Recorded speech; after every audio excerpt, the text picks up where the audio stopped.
Good morning, good afternoon, good evening.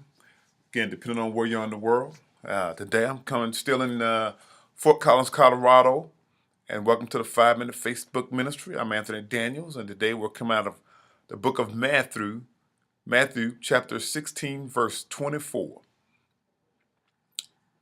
Then Jesus said unto his disciples, If any man will come after me, let him deny himself and take up his cross and follow me. That's Matthew 16 and 24. Then Jesus said unto his disciples, If any man will come after me, let him deny himself and take up his cross and follow me. Now, Jesus was talking to his disciples when he said this, but again, we're all called to be disciples. So we have to listen when we read the Bible, the things that Jesus said to the disciples. We are supposed to be disciples of Jesus Christ also, and those things also apply to us. Okay, and now he's talking about if any man will come after me, if you want to follow Jesus, he's telling you how to follow him, how to come after him. If any man will come after me, let him deny himself. Now, what are we denying ourselves to follow Jesus? We're denying ourselves the desires of our flesh, the desires of this sinful world. That's what we're denying ourselves.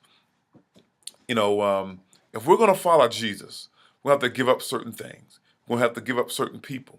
There's a certain way we have to live. And it says, and take up his cross and follow me. Okay. Jesus had to bear a cross. He had to bear a cross. And when we follow Jesus, we also have to bear our own personal crosses. And when we deny ourselves, our struggle is our cross. The things that we struggle with, we have to take those things up, our problems. We have to give them to Christ. We have to trust Christ with them, and then we can follow him. Okay, we have to follow him. We put him first in our lives. And the key thing is, when we follow Christ, we have to make sure that he's first in our lives.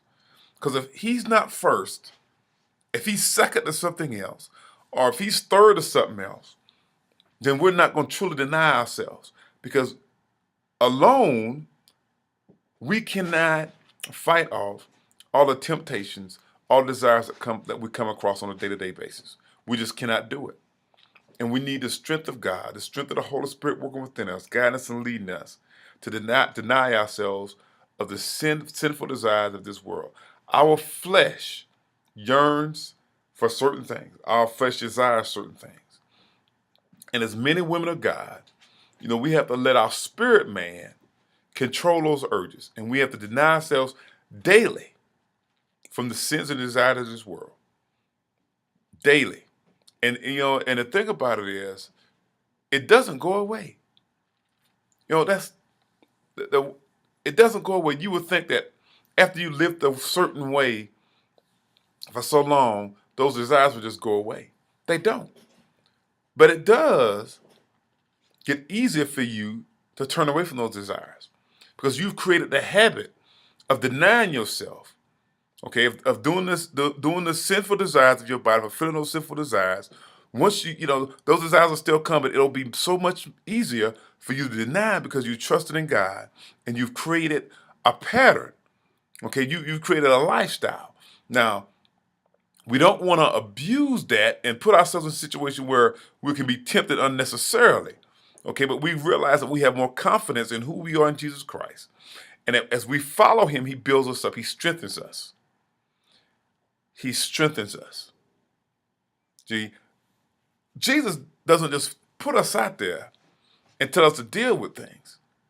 When we follow Christ, Christ builds us up. He strengthens us. Okay? And when I say strengthens us, he gives us everything that we need. He gives us everything that we need. From a physical standpoint, from a spiritual standpoint, from a financial standpoint, from an emotional standpoint. He fulfills all of our needs so that we can accomplish his mission as we follow him.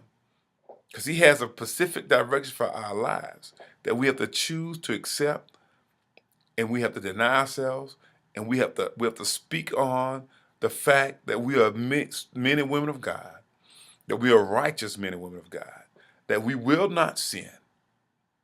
You know what I'm saying? You must say, I will not sin through the help of Jesus Christ. And that doesn't mean that you will never sin again, but let's not speak sin into our lives. Let's not speak sin into our lives. You don't want to say, I'm a sinner. You're no longer a sinner. You've been wiped. You have been wiped. Your slate has been wiped clean. God has forgiven you all your sins. You're no longer a sinner. Even though you may sin, you're no longer a sinner. But we're not going to claim that we sin. But we're going to trust God that God will keep us and guide us away from sin. Okay? And we want to speak the things that we want to come to pass. And what we want to come to pass is a sin-free life. And if we speak those things and we trust God and through faith, we may reach that point where we can walk around day to day and don't sin, and we won't sin on a regular basis. We will not be, when we are sinners, sinners sin on a regular basis. And we are righteous men and women of God. We are not going to sin on a regular basis. So let's start denying ourselves. Let's take up our cross and let's follow Christ. That's all the time I have. God bless you. I went to a great graduation ceremony today. My son is now a bachelor, has a bachelor's in journalism and political science. And I'm just so proud of him. And God bless all of you, and I love you. And just have a great day.